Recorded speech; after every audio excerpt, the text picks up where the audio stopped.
uSuzanne lo shiwoyo kuthiwa ngiqhathaniswa naye.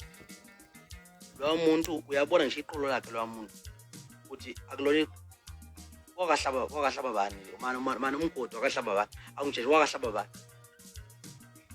wakahlaba bani umgodi manje hlelela manje wakahlaba bani leqolo lakhe umbuka nje umuntu lo uguthu nje uyabona ukuthi iqolo lokusuza lela akulona iqolo lokupenda leli.